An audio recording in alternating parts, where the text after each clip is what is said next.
appropriated money is being illegally withheld, hardworking NSF employees have been fired or coerced into leaving, and the NSF is getting evicted from its headquarters with no relocation plan in place. These are all true and horrifying statements, and yet, for fear of reprisal, these cold, hard facts are being submitted to my office as a protected whistleblower disclosure. It's a deep shame that expressing support for NSF's mission and calling attention to how recent actions betray that mission needs to be done in this manner.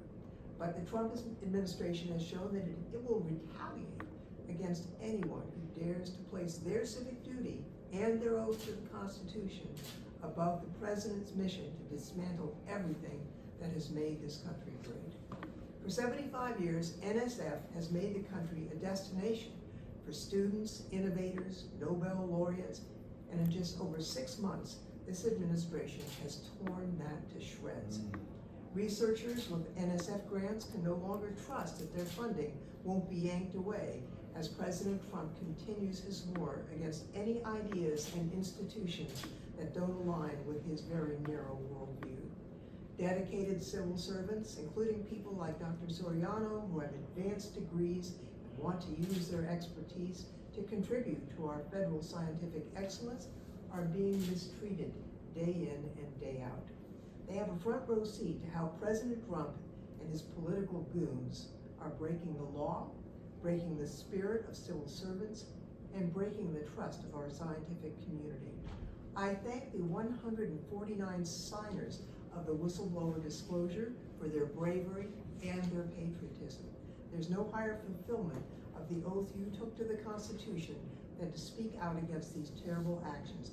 I promise I will do all I can to protect you, your agency, and to protect the scientific enterprise in the United States. And with that, I want to thank you and turn first to President Kelley.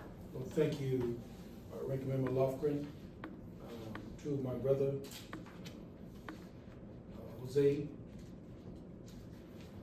My name is Everett Kelley, and I am the National President of the American Federation of Government Employees, standing here in solidarity with our members at AFGE Local 3403 and the dedicated public servants of the National Science Foundation. Let me say this plainly. What's happening at NSF is a 5-fire alarm, not just for federal workers, but for the future of science, education, and American innovation. In recent months, we've witnessed a politically motivated attack on one of the most respected science agencies in the world. Over 1,600 research grants canceled, billions in funding illegally withheld, career civil servants fired without cause, program with bipartisan mandates gutted overnight. This isn't administrative streamlining.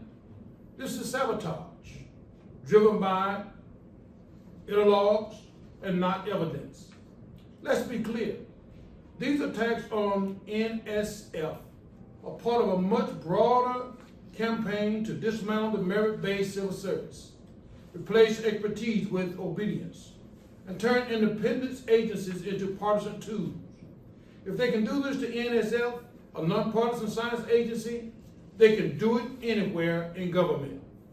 Our federal workforce exists to serve the American people, not the political whims of any one administration. The law guarantees that protection, and we will defend it. To our friends in Congress, our oversight is not optional. It's your duty. Reinstate the wrongfully terminated employees, investigate the unlawful impoundment of funds, and protect the legal rights of civil servants who have dedicated their lives to public service. Science is not the enemy. Government workers are not the enemy. The real threat is unchecked power and political interference in places where facts, not fictions, must lead. FGE stands ready to fight alongside NSF workers and every federal employee against these abuses. We will not stand by while the foundation of civil service, science, and democracy are dismantled. We will stand, we will fight, and ultimately we will win because the American people is behind us. Thank you. And now I'd like to turn it over to my brother, Dr. Jesus. Thank you, Ranking Member Lofgren and President Kelley, for your support of the civil service and science. Good afternoon. My name is Jesus Soriano, President of AFGE Local 43, representing several science and evidence-based agencies, but mainly for the purpose of this event, the National Science Foundation. Yesterday, I delivered a letter to Representative Lofgren appealing to her to defend the civil service protections and mission of the National Science Foundation. Employees are raising the alarm about the systematic dismantling of our world-renowned scientific agency. Our members are scientists, program officers, world-class research administrators. They are facing an unprecedented assault.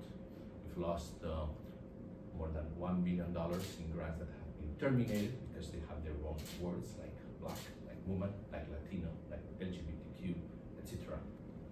10% of our workforce was forcibly and unlawfully terminated in February.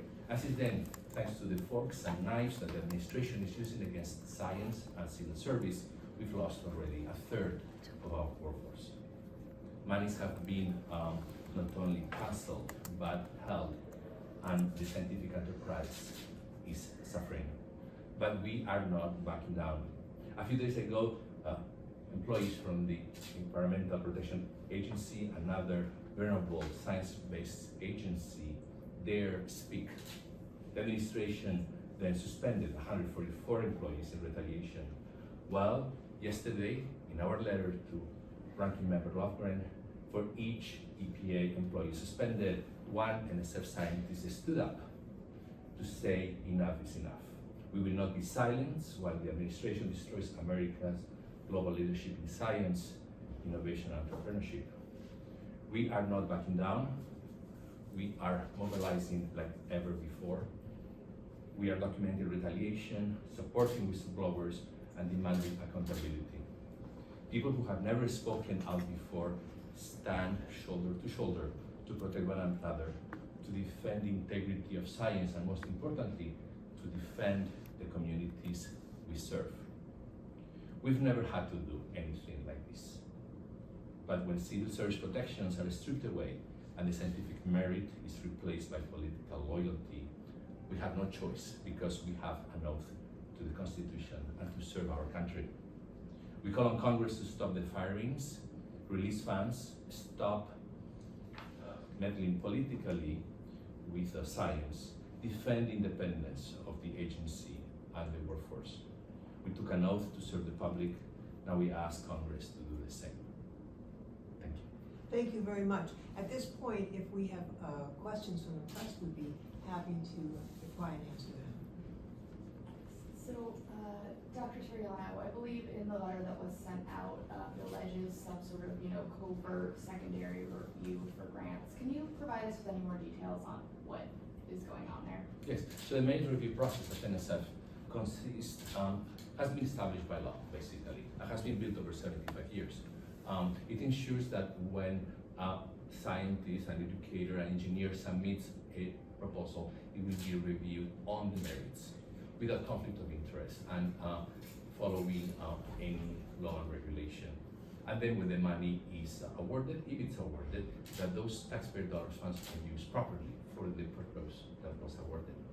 Now, if, as I said before, if a proposal contains the word woman or black or weather or climate or anything considered woke, these words that are political terms in the mouths of some people have been incorporated somehow, forced into the work of the National Science Foundation. So we need to screen the proposals for those words. They are flagged, and then we need to say, oh, is this just about women, or is just about Latino people, or is just about weather? And if that's the case, there's several chances that the proposal may never be reviewed, the award may be terminated, or that we have to spend hours and hours mitigating. Mitigating means solving a problem. You could call it sanitizing. When do we have to sanitize the word black, or the word weather, or the word woman? So this is what's happening. There is some type of review. We are not aware who is at the high levels of NSF. We understand that members of the administration have a say on what programs get funded and what proposals get awarded. I would also recommend, and I think we probably have copies easily available, Senator Cruz's staff did kind of a weird analysis of grants and research at NSF. The committee, and as you know, the committee staff on the Democratic side is full of people with doctoral degrees in the area that they're working on. They decided to take a look at that report. And what they found was really embarrassing. For example, anything with diversity in the term would be terminated. That includes biodiversity. We then later saw that the recommendations made by Senator Cruz were by and large implemented in terms of cutting off funding for previously peer-reviewed awarded science projects. So we'll make that available to you. Good question. Yes, Ellie Borstein, Dr. Soriano, you mentioned that there have been over 140 EPA employees who signed their letter of dissent for an administrative leave. I know a lot of the signers are anonymous, but are you worried about the administration taking other actions to try and track down employees, and what protections do you guys have for any of those such actions? I think in a normal democracy, federal employees should not be scared speaking to Congress. We are not in a normal situation. I think it's upon all of us to defend the values and the norms that make this country great, and in our case, that makes science a leading force in our success in the country. It is important to be deliberate about our actions. Being silent is not an option, but we need to be deliberate, that's the word that we use, on how we communicate to the public. The taxpayer who pays our work, they need to know what's happening. And so they hold the power, so they take action. I would just add that under federal law, whistleblowers are protected. Now, unfortunately, the Trump administration has often violated the law. The House Democrats have a group called the Litigation Task Force. We are coordinating lawsuits when the Trump administration seeks, or even sometimes does, violate the law. And I will make sure that the leadership of the Litigation Task Force here in the House is well aware of this matter, so that we are poised to defend people who are complying with the law if the administration once again tries to violate the law. Can I just add that as the president of AFGE, where I represent the Science Foundation and 800,000 more employees, I'm very concerned. This administration has been just about intimidation. These employees have been called names. They are being threatened. You know, I'm very concerned. I'm concerned for their safety. And I'm just being quite honest about it. This administration have no plan. You know, they just came in and they just said, you know, we're gonna dismantle this, and where it falls, right? We see it over and over and over, you know, that they'll come in and dismantle an agency, and then they gotta go back and try to put it back together because they have no plan. They have no plan, and they are intent on intimidating and silencing employees, and we are not gonna stand by and let it happen. Any other questions then? If not, thank you for your attendance, and if you think of a question afterwards, please don't hesitate to be in touch with us, and we'll make that report that I mentioned available to you. Thanks very much. Thank you.